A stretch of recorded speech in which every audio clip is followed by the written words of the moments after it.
Boa noite a todos. Estamos vivenciando no planeta Terra momentos muito peculiares e de grandes indagações. Como se pode ver, a toda evidência, a qualquer momento e em qualquer lugar, sobretudo agora que estão disponíveis os meios de acesso à informação e ao conhecimento através das redes de computadores. Com efeito, as guerras, e particularmente as guerras civis, muitas e muitas vezes provocadas ou, quando não, incentivadas pelos fabricantes de armas e de equipamentos de destruição. Quando vemos as guerrilhas, o contrabando de armas, o tráfico de drogas, de entorpecentes de variadíssima ordem, a criminalidade desbragada, a violência jamais vista até então, realmente o grau de questionamento do ser humano vivente no planeta Terra neste momento é extraordinário, gigante mesmo. Parece que esperto é aquele que leva vantagem, e vantagem em tudo. E é isso mesmo? Quem leva vantagem, e vantagem em tudo, é o mais esperto? Seguramente não. É um grandíssimo engano, ou, para usar uma terminologia popular, é um baita engano. Com efeito, como a maioria aqui presente seguramente já sabe, os bens da terra na terra ficarão, porque só levaremos para o outro lado da vida as qualidades, as virtudes, o conhecimento que obtivermos e também as dívidas que não conseguimos saldar, nossos erros, males e equívocos, mas jamais, em termos materiais, levaremos o corpo físico e muito menos outras coisas. Sequer o corpo físico que nos serviu de veículo para transitarmos no planeta Terra, levaremos por ocasião da nossa desencarnação. Na verdade, não se pode esquecer de algo muito importante, ou seja, de que não são necessários muitos recursos para se ter uma vida digna e boa. Não é preciso ter muito recurso para isso. De tal modo que ficar rico, milionário ou bilionário para alcançar uma vida terrena, uma existência terrena digna e boa, não é preciso. Desde logo, é importante que façamos uma distinção. O Espiritismo não faz apologia da pobreza. E tampouco não tem nada contra a riqueza. Não se opõe à riqueza, desde que obtida por meios lícitos e bem-havidos. A riqueza assim obtida, ela é e pode ser benéfica, porque pode ser empregada para várias coisas úteis, como, por exemplo, a construção de hospitais, de escolas, a manutenção das escolas, de concessão de bolsas de estudo, uma série de coisas, alavancando o progresso para um punhado de pessoas que estão avidamente aguardando por uma oportunidade de trabalho. A riqueza, portanto, material, adquirida por meios lícitos e bem-havidos, pode ser e é muito bem-vinda para ajudar no progresso do nosso planeta, que, diga-se de passagem, é um planeta de categoria inferior do universo, porque é de provas e de expiações, de tal modo que, abaixo de nós, os terrenos, os que aqui nos encontramos neste momento, estão apenas os chamados mundos primitivos. E acima de nós estão todos os demais mundos. De maneira que na Terra prevalecem o mal e a imperfeição ainda. Vamos conversar um pouquinho sobre a transformação moral. É uma das bandeiras do Espiritismo, a transformação moral.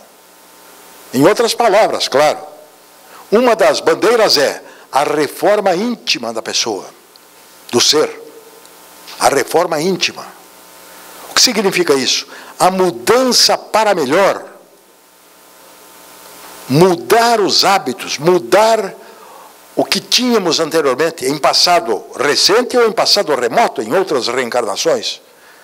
Nossa mudança para melhor, mudança de postura, de compostura, de comportamento moral. Essa é uma das bandeiras da doutrina espírita. Em meados do século passado, talvez na segunda metade do século passado, a palavra mais usada e escrita era carestia. Não se preocupem em ler o que está na tela. Claro, quem puder ler, ótimo. Mas não se preocupem, porque isto serve apenas de roteiro. De maneira que, se vocês não enxergarem, eu vou falar. Ok? Então, carestia, na segunda metade do século passado, significa, segundo o Dicionário Escolar da Língua Portuguesa da Academia Brasileira de Letras, alta de preço, encarecimento do custo de vida, escassez, falta, carência, preço alto. Mas este substantivo carestia, no século passado, era tido e havido como sinônimo de crise. Usava-se carestia ao invés de crise. Agora, sobretudo nesses quase 16 anos do século XXI, a palavra mais escrita e mais pronunciada é crise.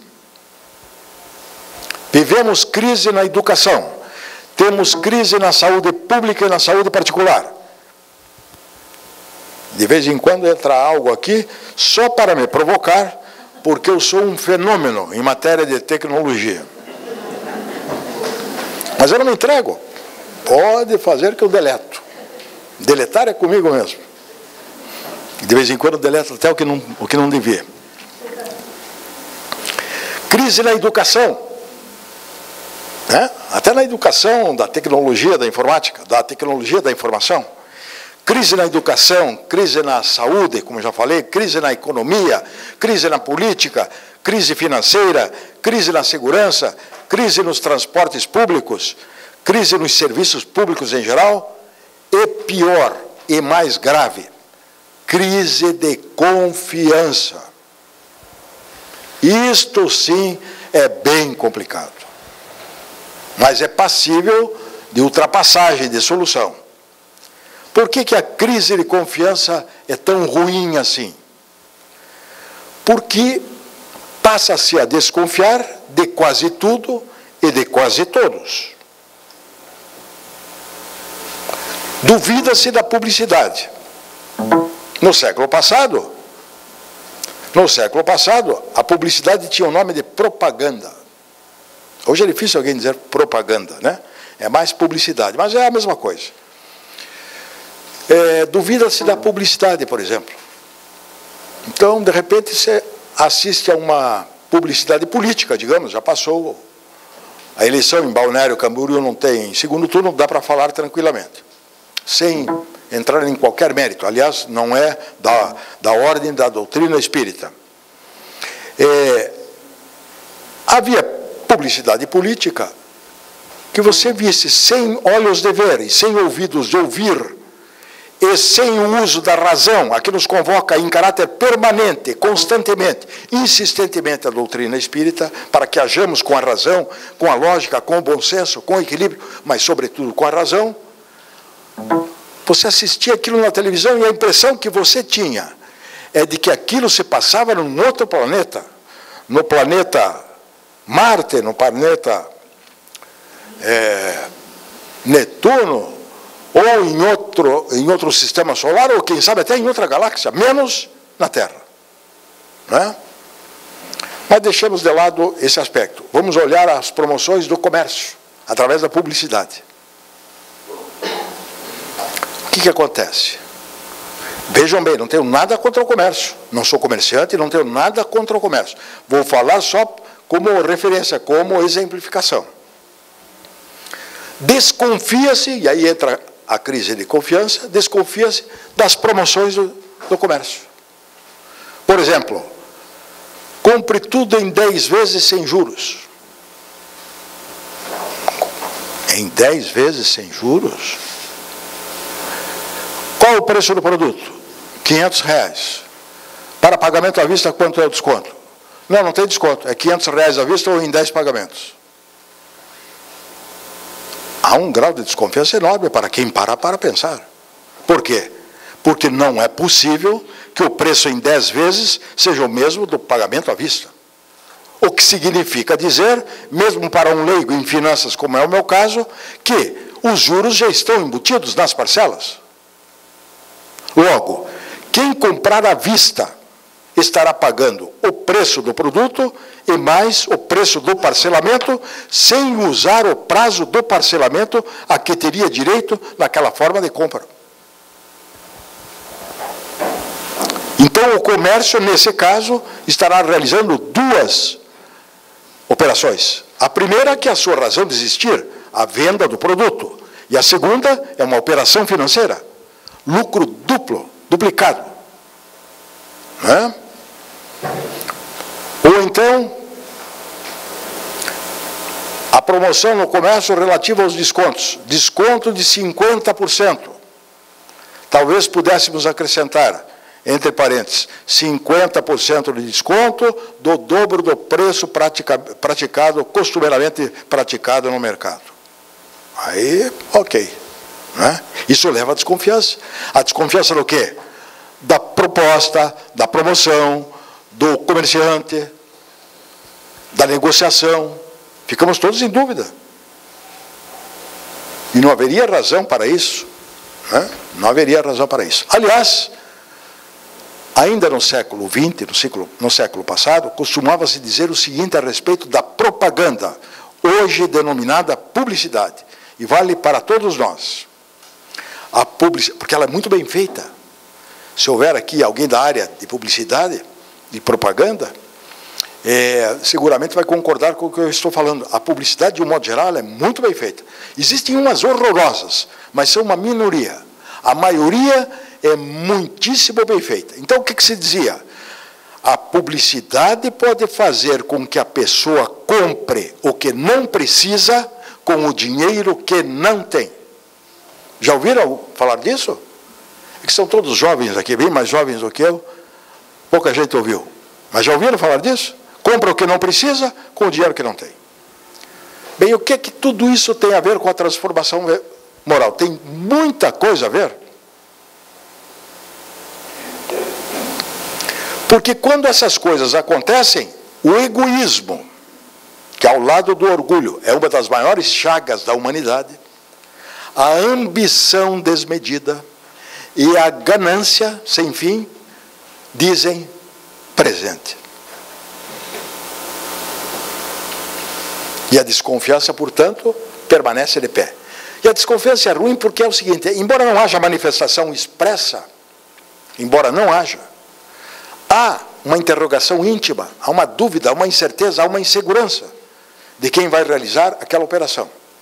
São exemplos triviais do nosso dia a dia que existem aos milhares, são incontáveis. Estou mencionando aqui apenas para mostrar como é ruim ter desconfiança.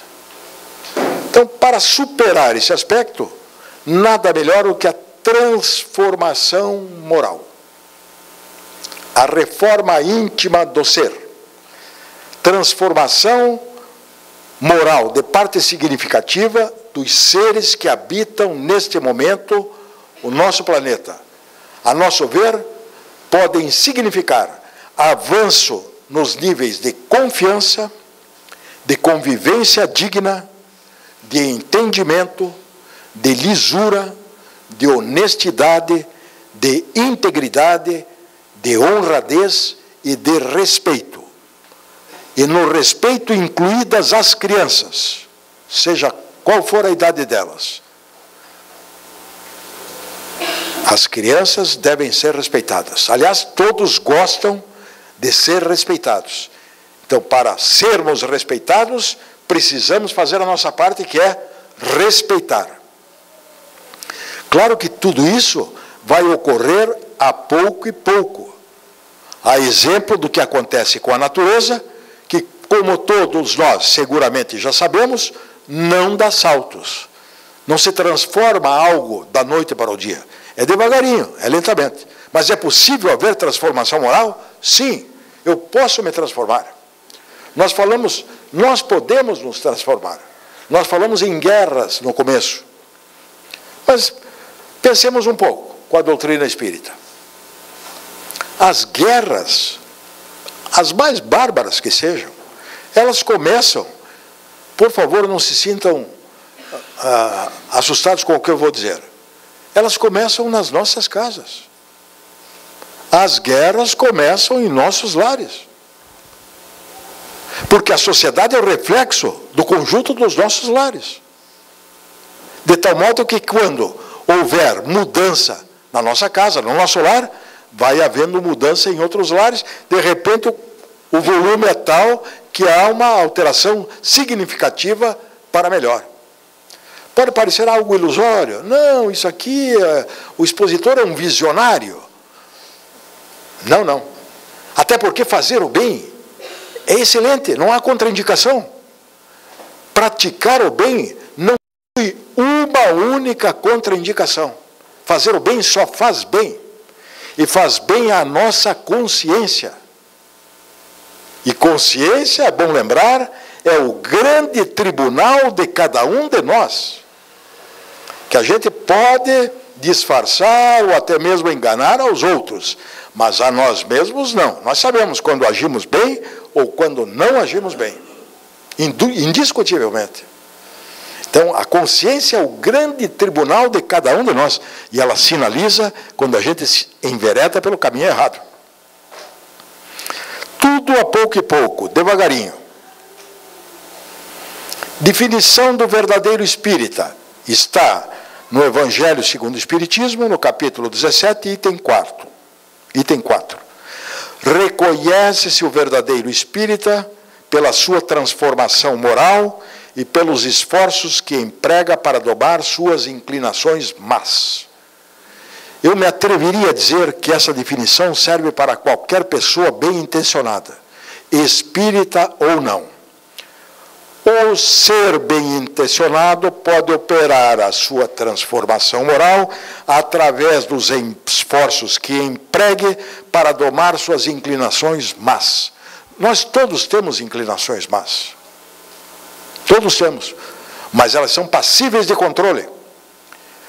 Inclinações desta existência terrena ou de outras reencarnações. Então, os esforços que empregamos para domar nossas inclinações. É como se domássemos o espírito velho, o velho espírito, os velhos conceitos, as velhas ideias que tínhamos anteriormente e que agora conseguimos domar, ainda que parcialmente, e conseguimos ser pessoas melhores, mais agradáveis, pessoas que toleram mais aos outros, que têm mais compreensão, que têm mais entendimento, pessoas que são mais conciliadoras, que agem com amor na mente e no coração. Serve essa definição, a meu ver, para qualquer pessoa, embora esteja no Evangelho segundo o Espiritismo. Aliás, quero abrir um parênteses para dizer que o Evangelho segundo o Espiritismo, que é uma das 5 obras básicas da doutrina espírita, é um livro não só excelente, como deve ser lido sempre. Sempre. E particularmente naqueles momentos em que estivermos em dúvida ou estivermos com medo. Abrirmos ao chamado acaso. Abre o Evangelho em qualquer página. leia um pedacinho que parece que você vai sossegar, se tranquilizar, raciocinar melhor e encontrar a melhor solução para aquele problema que você está vivenciando. Principalmente nesses momentos de medo, de aflição, de angústia, de indiferença, principalmente de dúvida. Com essa definição, nós vemos, em primeiro lugar, que o espírita não é perfeito. Se alguém aqui se achar perfeito, por favor, levanta o braço. Não é de surpreender, porque não há perfeição sobre a Terra ainda. Como acabamos de dizer, a Terra é um planeta de provas e de expiações, portanto, de categoria inferior no universo. Abaixo de nós só estão os chamados mundos primitivos, e acima estão todos os demais mundos. E, portanto, predominam o mal e a imperfeição na Terra ainda, mas vai melhorar se Deus assim o permitir. E em breve, esperamos. Então, aguardar a perfeição, ninguém pode aguardar a perfeição, exceto casos de espíritos puríssimos, como foi o caso de Jesus Cristo e outros poucos que aqui passaram. Todos nós somos mais ou menos do mesmo nível. E temos muito a ver uns com os outros, apesar de eventualmente não acharmos, porque já estamos em cerca de 7 bilhões de seres sobre o planeta. Então, que não há perfeição, que o espírita não é perfeito, não é nenhuma novidade. Não é santo. Muito longe disso. Não atingiu a angelitude. O espírita não é dono da verdade. E não é superior a ninguém. Aliás, o espiritismo respeita a todas as crenças, a todas as pessoas, inclusive aqueles que não creem, porque têm o direito de não crer, são ateus ou ateias, né? Respeita todas as religiões, não tem nada contra, é a favor, inclusive, da melhoria geral de toda a população que habita o planeta Terra nesse momento. Eu conheço, por exemplo, tenho até amigos que são ateus. Desde o tempo da universidade, eles são ateus. Mas eles são ateus, mas são competentes, trabalhadores, honestos, são honrados, fazem todo o bem que é possível, agem bem, com correção de conduta, não trapaceiam, não enganam os outros, não causam prejuízo. Ótimo. São ateus, mas são ótimas pessoas. Que continuem assim. Está ótimo. Deus concedeu o livre-arbítrio a quase totalidade das pessoas. Ou seja, o poder de escolher. Eles escolheram, não se convenceram, não acreditam na existência de Deus. Ponto. Simples assim. Terão oportunidade para frente, se quiserem mudar. Porque a mudança é passível a qualquer momento. Como aconteceu conosco, provavelmente. Que estamos chegando de outras confissões religiosas. Então, o espírita não é perfeito, não é santo, não é dono da verdade, não é superior a ninguém. O que ele é? Ele é aquele que faz esforços continuados para domar suas más inclinações, a fim de tornar-se melhor a cada dia. Não está aparecendo muito, mas isso é por conta do... Não vai indo nem para frente nem para trás. É uma maravilha. Não é o computador o responsável. O responsável é quem está atrás do computador. Nilda, se você, por favor, souber. Se não conseguir, não há problema. Então, aquele que faz esforço... Obrigado. Sim, porque agora eu vou voltar sobre... aí, beleza. Para mim, que sou bem mais antigo, o computador, não se ofenda os jovens, porque os jovens fazem tudo, né? O computador é uma máquina de escrever aperfeiçoada. Sinceramente. No meu tempo, que eu usei a máquina de escrever mecânica, elétrica, eletrônica, que era um baita de um avanço. Às vezes, você estava na última linha da folha, o rolo virava, você tudo torto, você tinha que bater tudo de novo. É um limiar de expiação. né? Hoje no computador não, você puxa, não tem nem que se preocupar com o parágrafo.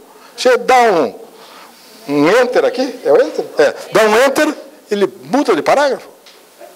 E se você, porventura, errar, como é o meu caso, que já era catilógrafo, aqui, digitilógrafo, nem sei como dizer. Eu usava catava milho, né? Eu uso assim no computador. Se porventura eu errar, e ao invés de um R eu colocar 3 R's, ele sinaliza que tem um erro. Ainda me indica o erro para eu chegar lá e corrigir, né? Mas, claro, eu sei o mínimo minimorum da computação, o mínimo minimorum. É verdade, eu não estou exagerando, mas ela me é muito útil, não só como uma máquina aperfeiçoada de escrever, porque eu já sei passar e-mail, recebo e-mail. Vê que progresso, né? Ou correio eletrônico, se quisermos traduzir, mas é que e-mail fica mais bonito. E também redijo textos, produzo textos no computador, o que é extremamente fácil, porque aí eu salvo o que fiz e no dia seguinte eu continuo, se eu não estiver muito inspirado. É formidável. Tem seus perigos? Tem. Principalmente para quem não conhece, né? Ou fica meio abestalhado, como eu fiquei um dia desses. Estou com o celular, é um smartphone, de repente assisti no intervalo de um telejornal a propaganda de um carro novo que estava sendo lançado. Eu digo, puxa, eu vou fazer como o pessoal jovem, vou entrar no buscador, né, que é o oráculo do século XXI, o Google. Entrei lá e perguntei, preço do carro tal. Em seguida já veio o preço. Mas vejam só, em seguida já veio o preço. Esqueci de contar um detalhe. O meu celular tem o prefixo de Curitiba ainda, porque a operadora opera Paraná, Santa Catarina, indiferentemente eu não mudei. Minha esposa mudou para o prefixo 47 aqui de Balneário, que nós estamos morando aqui. Bom, apareceu o preço do carro. E, simultaneamente, apareceram o nome de 4 revendas. Uma de Itajaí, outra de Joinville, outra de Brusque e outra de Blumenau, com o endereço, telefone, e-mail, tudo o que quisesse. Aí, para quem não conhece quase nada de informática, pergunta-se, como que eles sabem que eu estou aqui? Se o meu telefone é de Curitiba. Tem uma antena, como você fala? Como? Satélite. Um satélite, isso. Quem disse? GPS. Isso, GPS, obrigado. Tem um satélite ali. Tem algo importante a dizer sobre isso. Vocês já ouviram falar que todos nós temos uma nuvem de testemunhas invisíveis sobre nós? Já ouviram falar dessa expressão nas casas espíritas? Pois bem, com o telefone celular, isso ficou mais do que comprovado, né? Temos testemunhas invisíveis e as visíveis, que sabem tudo, que carro que nós estamos procurando, qual é a revenda, etc. Né? Bom, então retomemos.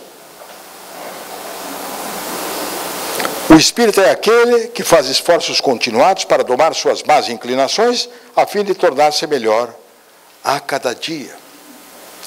Pode tornar-se melhor quem? Espírito ou não, a meu ver, opta pelo bem sempre. Meus amigos e minhas amigas, optar pelo bem é indiscutivelmente a melhor solução. Seja qual for a situação, seja qual for a circunstância, a opção pelo bem é melhor. A pessoa que opta pelo bem jamais se arrependerá. Não tenha um átimo de dúvida, me atrevo a sugerir, não tenha um átimo de dúvida, não tenha um instante de hesitação em optar pelo bem, sempre que essa oportunidade se oferecer. Quem opta pelo bem, e portanto quem faz o bem, não só não se arrepende, como será extremamente beneficiado, porque será cercado dos espíritos invisíveis que pensam da mesma maneira. Todos já ouviram falar na lei de sintonia, né? Nós sintonizamos de acordo com as nossas vibrações. Se elas são positivas, se elas são para o bem, os espíritos que me acompanham são da mesma ordem. Do mesmo modo que, se eu tiver pensamentos negativos, viciosos, etc., os espíritos que estarão próximos de mim serão os de categoria equivalente. Então, pode tornar-se melhor quem opta pelo bem sempre e procura ser útil toda vez que esta oportunidade se ofereça, e cada vez mais útil. Quem é útil está, de certo modo, praticando o ensino máximo do Cristo, que todos nós sabemos de cor e salteado, que é amar a Deus sobre todas as coisas e ao próximo como a si mesmo. Quem procura fazer a sua parte, pode tornar-se melhor quem procura fazer a sua parte. Alguém poderia dizer, mas como? Como assim? Por que isso é importante? Porque no planeta Terra, nós vivemos em regime de interdependência.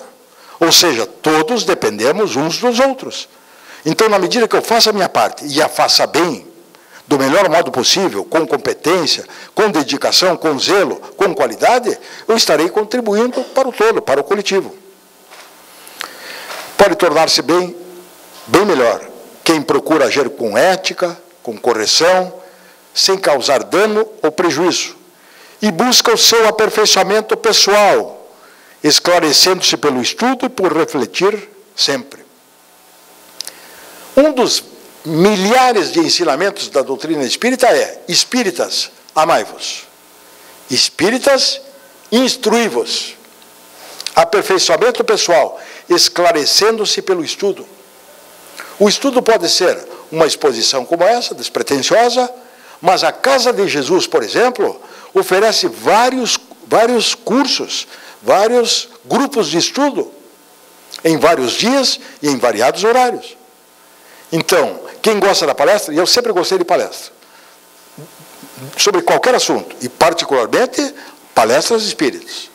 Sempre gostei. Então, o que faço eu? Assisto às palestras e também participo de um grupo, pelo menos de um grupo de estudos. E quem não fez isso ainda, não perca essa oportunidade.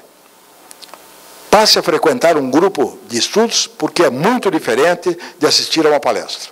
Aqui, praticamente, estamos numa posição mais ou menos passiva. No grupo de estudo, não. Todos participam. Cada um traz o seu contributo, a sua ideia, o seu pensamento, o seu exemplo, o que leu naquela semana. Há uma troca de informações. Todos saem enriquecidos, inclusive quem está coordenando. Aliás, no grupo de estudos, está coordenando o grupo de estudos uma pessoa que tem mais experiência, porque no Espiritismo não há professores. Há os que têm mais experiência, que têm mais tempo de leitura, de estudo, de reflexão, como é natural. Mas somos todos aprendizes, eternos alunos do Espiritismo, que tem um campo vastíssimo para ser penetrado, interpretado, aprendido e consolidado. E refletir sempre, o que é uma recomendação da doutrina espírita. E qual é a definição de moral do Espiritismo? A moral é a regra de bem proceder, isto é, de distinguir o bem do mal. Funda-se na observância da lei de Deus, e o homem procede bem quando tudo faz pelo bem de todos, porque então cumpre a lei de Deus. O que é a moral? É a regra de bem proceder. Quem age bem está agindo com moralidade. E quem age bem, quem age no bem, está distinguindo o bem do mal. Alguém pode pensar, mas é muito fácil distinguir o bem do mal. Nem sempre é fácil. Às vezes, a diferença que separa o bem do mal é muito tênue e é muito fácil escorregar. O que devemos fazer? Observar a lei de Deus. Porque queiramos ou não, acreditemos ou não, imaginemos ou não, aceitemos ou não, nós todos somos regidos por leis divinas ou naturais. E não só as mais conhecidas, da física, da química, da biologia, nós somos regidos pelas leis naturais, creiamos nisso ou não. E as leis divinas são perfeitas e, por isso, imutáveis. Ao contrário do que acontece com as leis humanas, que mudam muitas vezes, e às vezes mais de uma vez por dia. Então, quem observa a lei de Deus, procede bem, porque está fazendo tudo pelo bem de todos, e porque está cumprindo a lei divina ou natural. Vejam o que está escrito na Revista Espírita de julho de 1859, redigida, coordenada por Allan Kardec. A finalidade do Espiritismo é tornar melhores os que o compreendem. Não sei se dá para enxergar, mas eu negritei a frase. Dá para enxergar? Perceberam o meu avanço tecnológico? Negritei. Na minha época seria sublinhei, né? A finalidade do Espiritismo é tornar melhores os que o compreendem. Eu vou ler o texto e depois vou fazer um comentário. Esforcemo-nos por dar o exemplo e mostremos que para nós a doutrina não é uma letra morta. Numa palavra, sejamos dignos dos bons espíritos se quisermos que eles nos assistam. Vejam bem, aquilo que eu acabei de falar. Se eu estou sintonizado com o bem, quem me assiste é um espírito do bem. Se eu estou pensando no que não devo, em coisas viciosas, os espíritos que me acompanham são dessa categoria. O bem é uma couraça contra a qual virão sempre se quebrar as armas da malevolência. Ou seja, se eu estou do lado do bem, pode vir o que vier, que nada vai me atingir, não conseguirá me atingir, porque eu tenho uma couraça em torno do meu eu. E o meu eu é igual ao eu de vocês todos que estão aqui. Ou seja, o nosso eu é o espírito, é aquele que comanda tudo. O espírito é o ser pensante da criação, é o ser que vai permanecer. Por ocasião da nossa desencarnação, nós perderemos o corpo físico, mas continuaremos vivendo no plano espiritual. A finalidade do Espiritismo é tornar melhores os que o compreendem. Para compreender-se o Espiritismo ou qualquer ciência, o que é preciso fazer? Ler e estudar. Não cai de bandeja. Não funciona por osmose. Eu pego um livro de 500 páginas, enfio na cabeça, está tudo, passou daqui para cá. Isso não existe ainda. Precisa ler e estudar. Né? É para nosso bem mesmo. Os primeiros beneficiários de quem lê, da leitura, são os que leem, né? e que depois estudam. Porque o estudo, na verdade, é uma leitura mais demorada, mais comparada, né? Mais observada, etc. Não deixa de ser uma leitura. Então, para compreender o Espiritismo, o que é que nós precisamos fazer? Precisamos ler e estudar. São 5 as obras básicas. O Livro dos Espíritos, que é o primeiro e o mais importante. É a mais importante obra do Espiritismo, é o Livro dos Espíritos, que veio a lume no dia 18 de abril de 1857, em Paris, França. Depois, o Livro dos Médiuns, o Evangelho segundo o Espiritismo, o Céu e o Inferno e a Gênese. São as 5 obras básicas. O Céu e o Inferno foi traduzido do francês para o português por Manuel Quintão, que é o mentor espiritual do Centro Espírita Casa de Jesus. Os outros 4 livros foram traduzidos para a Federação Espírita Brasileira por Guilherme Ribeiro, engenheiro, poliglota e vernaculista, que foi revisor de ninguém menos que Rui Barbosa. Então, 5 obras. Depois temos 12 volumes da Revista Espírita, que foram aqueles volumes coordenados e redigidos por Kardec. 12, 5, 17.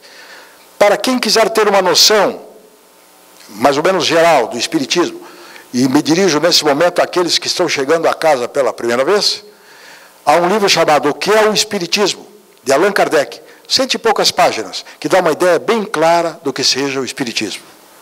E também temos obras póstumas, que na verdade deveria se chamar obra póstuma, porque é uma só. E claro, além desse material, que é grande, excelente, temos 428 livros psicografados por Francisco Cândido Xavier, Chico Xavier, sobre os mais variados assuntos, inclusive técnicos e científicos. Temos 260 livros psicografados por Divaldo Franco. E temos 42 livros psicografados por Raul Teixeira, que sofreu um AVC em novembro de 2011, e, portanto, a sua produção praticamente estacionou aí, com alguma coisa a mais surgindo pelos escritos anteriores que não tinham sido publicados ainda. Ou seja, material para ler e estudar não nos falta. O que é que falta? A vontade. Se nós tivermos vontade, nós conseguiremos fazer isso. Precisa ser tudo de uma vez só? Não, vamos devagarinho. Vamos lendo devagar, vamos refletindo e vamos avançando. A leitura é um hábito que pode ser construído a qualquer momento e que só nos beneficia. Se somos capazes de incorporar hábitos infelizes que só nos trazem prejuízo, inclusive para a saúde física e mental, por que não haveríamos de ser capazes de criar o hábito da leitura que só nos traz benefícios? Então temos aqui na Casa de Jesus vários grupos de estudo sobre vários assuntos, o Livro dos Espíritos, o Evangelho, etc. Para as crianças, para a evangelização. É ótimo, é formidável. Quem não fez isso, não deixe de fazer pelo menos uma experiência, uma só. E vindo a esse grupo de estudo, não pense que fica comprometido. Não, fui lá, agora vou ter que ir até o fim. Não, foi, não gostou? Não gostei muito. Entrei no grupo tal, sobre tal assunto, preferia outro. Vai no outro grupo, dá uma olhadinha. Vai passando de grupo em grupo, até encontrar aquele em que mais se encaixe e sobre o assunto sobre o qual prefira. Qual seria o melhor começo para alcançar-se a transformação moral? Está dito ali, negritadamente, é o conhecimento de si mesmo. Onde está isso? No Livro dos Espíritos, a obra fundamental do Espiritismo, na questão 919. E o conhecimento de si mesmo está umbilicalmente ligado ao ensino máximo de Jesus. Recordemos, o ensino máximo de Jesus é amar a Deus sobre todas as coisas e ao próximo como a si mesmo. Ainda podemos dizer que quem ama ao próximo como a si mesmo estará ipso facto, ou por esse mesmo motivo, amando a Deus sobre todas as coisas. Agora, para amar ao próximo como a si mesmo, é preciso amar-se. Só pode amar o próximo aquele que se ama. E para amar-se, é preciso conhecer-se. O conhecimento de si mesmo, o autoconhecimento, não é? O conhecimento de si mesmo está nesta questão 919, é a chave do progresso individual. A chave. É fácil conhecer-se a si mesmo? Não é, mas é factível. Às vezes a gente se surpreende. Você pode, de repente, ter uma situação no trânsito e ter uma reação que você jamais imaginou que teria. E tem, depois cai em si e diz, meu Deus do céu, como é que eu fui agir desse modo? Né? Então, o que a gente tem que fazer para isso? Tem que prestar atenção. Prestar muita atenção. Vocês conhecem a frase, orai e vigiai? Né? Orai e vigiai. É uma recomendação espírita, orai e vigiai. Tem uma palavrinha na frente que diz, olhai. Olhai, orai e vigiai. Prestemos atenção. É o que o Espiritismo nos convoca, que prestemos atenção. Tenhamos cuidado. E sejamos racionais. A razão é tão forte no Espiritismo que está presente na definição de fé. A definição espírita de fé contém a palavra razão. Fé inabalável só o é a que pode encarar frente a frente a razão em todas as épocas da humanidade. Conhecem, não é? Essa definição está na página de abertura do Evangelho segundo o Espiritismo. Para quem gostaria que repetisse, vou repetir. Fé inabalável, ou seja, que não se abala, só o é a que pode encarar frente a frente a razão em todas as épocas da humanidade. E o Espiritismo nos transmite isso. porque não impõe nada a ninguém. A doutrina espírita não impõe nada a ninguém. A pessoa acredita se quiser. E só vai acreditar se estiver convencida. E geralmente o convencimento advém do estudo, da leitura e do estudo. Se passa pelo crivo da minha razão, eu aceito. Aliás, o Espiritismo recomenda: tudo aquilo que não passar pelo crivo da nossa razão deve ser rejeitado, ou no mínimo deixado de lado temporariamente. É uma doutrina da razão e da alegria.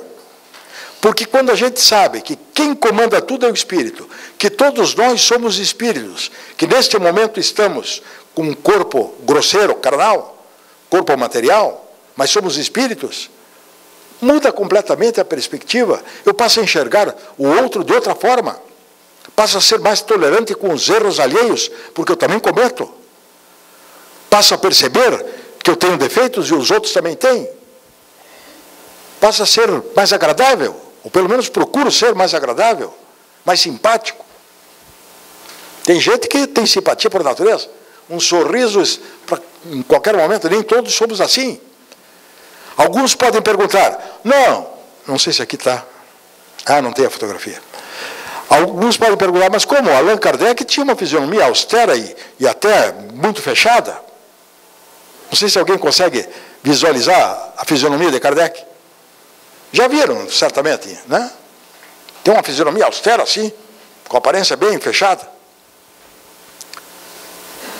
Sabem por quê? Porque Kardec esteve na Terra no século XIX. E as pessoas só passaram a sorrir para tirar fotografias a partir de 1950, no século XX. Na época de Kardec, não se costumava sorrir para tirar fotografia. Isso é coisa de 1950 para cá. Bom, agora então nem se fala com a tal da selfie, né? Selfie para cá e selfie para lá. Aí todo mundo sorri, tira fotografia de tudo. Do prato, do cafezinho, do lugar onde está. Eu não tenho Facebook. Mas sei, né?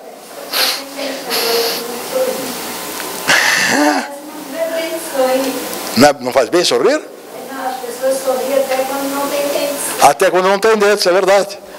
Olha, uma vez, um dia desses, eu assisti aqui na Casa de Jesus, uma senhora fazendo uma palestra, dizendo que foi fazer uma palestra numa cidade do interior, de um outro estado, bem no interiorzinho. E notou que a maioria da plateia era desdentada. Ela achou estranho aquilo, disse, nossa, mas que coisa. E começou a olhar, prestar mais atenção enquanto falava, e na saída perguntou para uma das pessoas, né, algum problema aqui, coletivo e tal? Não, é que nós ouvimos falar que nós vamos ter sofrimentos e ranger de dentes. E aí mandaram retirar os dentes. Parece inacreditável, mas uma expositora aqui na Casa de Jesus disse isso, contou essa fato. Nunca tinha ouvido falar, nada parecido. Muito bem. Nesses minutinhos que me faltam para concluir a nossa conversa de hoje, eu gostaria de enfatizar que quem pratica o bem não se arrependerá jamais. Estou enfatizando isso, estou repetindo propositadamente. Não se arrependerá jamais e será beneficiário deste comportamento. Quem optar pelo bem, quem optar por praticar a sua parte, quem optar por ser útil, só terá vantagens para si, para os seus familiares e para as pessoas que com ele convivem, no trabalho, nas escolas, na sociedade, enfim. Só terá vantagens. Sigamos o bem, que é uma excelente diretriz. Tenhamos por norma isso. E agora, eu quero encerrar dizendo o seguinte, que foi uma subida honra para mim ter recebido do Centro Espírita Casa de Jesus a incumbência de ter essa conversa com todos vocês esta noite. Foi, sem dúvida, uma subida honra. Por quê?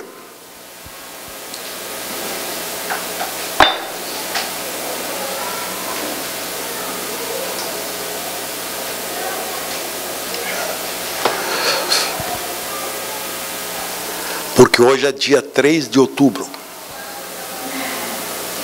E foi no dia 3 de outubro de 1804.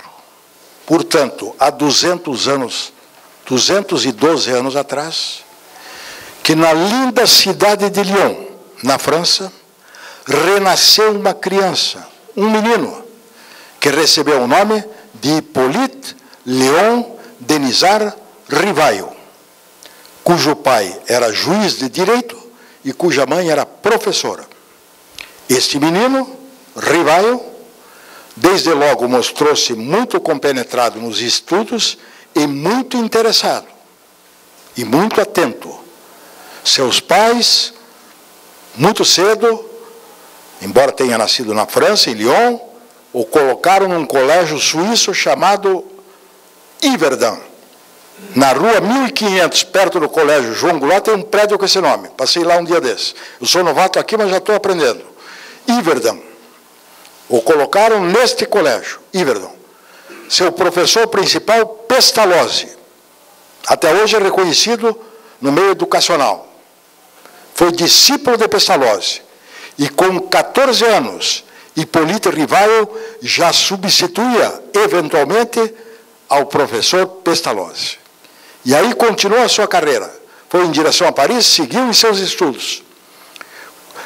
E tornou-se professor da Universidade de Paris. E escreveu vários livros, especialmente sobre educação. Um deles, como exemplo, intitulado Manual Prático e Teórico de Aritmética. Este livro foi adotado pelas escolas francesas por 49 anos consecutivos. Mais de 2 gerações. Pois bem, quando tinha quase 50 anos, Hippolyte Léon Denisard Rivail, que dominava 9 idiomas e traduzia livros para o francês, inclusive do alemão, estudioso ao extremo, estudava sobre astronomia, estudava sobre magnetismo, através de Mesmer, estudava, enfim, tudo que era possível. Sério, competente, compenetrado. Quando tinha quase 50 anos, tomou conhecimento das chamadas mesas girantes, que para a época da sociedade francesa, para aquela época, era tido como um divertimento. As pessoas queriam saber se iam ter namorado, um se ia ganhar na loteria, o outro se ia ficar melhor, outro se o vizinho ia se mudar porque estava incomodando muito, e coisas desse gênero. Ele percebeu naquilo algo diferente, e sério, e importante. Percebeu naquilo a existência, por trás daquilo a existência de uma ciência. Porque para todo efeito há uma causa. Todo efeito tem uma causa. Todo efeito inteligente há de ter uma causa inteligente. Já devem ter ouvido isso nas casas espíritas. Sim, partiu disso e começou a um trabalho magnífico por quase 14 anos e pouco, quase 15 anos. Desencarnou aos 64 anos, realizando essa obra magnífica, deixando para nós essa obra que pode transformar a vida de todos. Veio a lume o livro mais importante do Espiritismo no dia 18 de abril de 1857, em Paris, França, um sábado de primavera. E atribuiu o livro à autoria de Allan Kardec, um pseudônimo, que ele tinha tido numa reencarnação lá para trás, que recebeu essa informação pela via mediúnica. Por que ele fez isso? Ele fez isso porque não queria colocar o nome dele como autor do livro. Porque se o colocasse, como ele tinha muitos livros escritos, adotados, ele era idolatrado pela sociedade intelectual francesa e europeia, ele tinha certeza que as pessoas comprariam por quem estava assinando o livro. E o desejo dele era que o livro fosse comprado pelo seu conteúdo, se fosse o caso.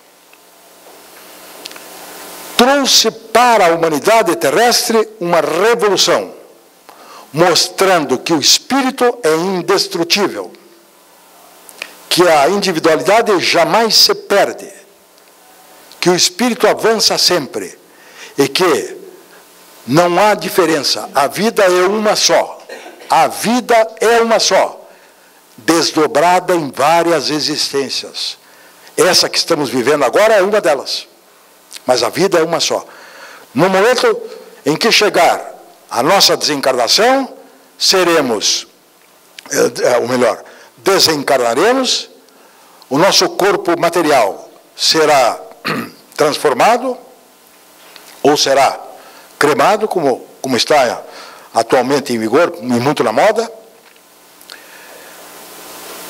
E, portanto, o nosso espírito prosseguirá em sua vida comum. Passa de um estágio para outro, da esfera material para a esfera espiritual. É uma só vida. E depois de lá, voltamos para cá e continuamos. Ou seja, nós viveremos para sempre. Para quem achar que é difícil acreditar nisso, eu vou dar um exemplo de cerca de 500 anos atrás. Até 500 anos atrás, não se sabia da existência de seres micro-orgânicos, dos vermes, por exemplo. Até que alguém descobriu o microscópio. A partir do microscópio ficou clara a existência de micro-organismos. Pergunta-se, antes de 500 anos, quando não havia o microscópio, esses micro-organismos existiam ou não? É claro que existiam. Nós é que não conseguíamos enxergá-los, porque faltava equipamento para isso. Agora, com a doutrina espírita, ficou claro, escrito e comprovado que a vida é uma só, que nós não morreremos jamais, porque o Espírito, que é o ser pensante da criação, que comanda tudo, jamais morre. Uma vez criado, será eterno. Um benfeitor da humanidade, professor Hippolyte Léon Denis Rivail, que adotou o pseudônimo de Allan Kardec. É uma homenagem muito pálida e singela para um gigante trabalho desses, que vou encerrar contando que na época de 1857, em abril do ano que vem, o Livro dos Espíritos completará 160 anos. Em termos históricos, 160 anos é uma cifra muito pequena. Em 1857, para terem uma ideia, não existia a luz elétrica como nós a conhecemos. Não existia caneta esferográfica. Não existia máquina de escrever elétrica, mecânica, eletrônica. Computador nem se fala, smartphone nem se fala. Como era feito tudo? À mão. Com caneta esferográfica, não, porque não existia. Com caneta bico de pena. Colocava o bico no tinteiro e escrevia. Tudo caprichado. Tinha luz? Não tinha. E era à noite, a maior parte em que ele trabalhava. Porque tinha que ganhar o pão de cada dia. Como é que ele escrevia? À luz de lamparina, de lampião, de vela. Louvado seja professor Hippolyte Léon Denis Rivail. Que Deus o abençoe, agora e sempre. Muito obrigado. Nós agradecemos ao nosso companheiro Antônio, que Jesus o envolva. E que possamos, nas nossas orações, nos nossos melhores pensamentos, elevar a esse homem, como ele disse, grandioso, que veio nos trazer o Espiritismo. Como disse Jesus, o Consolador prometido, que nos liberta de tudo aquilo que trazemos através das nossas existências. Obrigado, Senhor Allan Kardec, por tudo isso. Os nossos pensamentos de amor, de paz, e que o Mestre, lá onde ele está, o envolva nas suas vibrações. Nós agradecemos, a partir de agora, que chegamos no final das nossas atividades, a presença de todos, desejando uma semana de muita paz, de muita harmonia, de bênçãos a todos.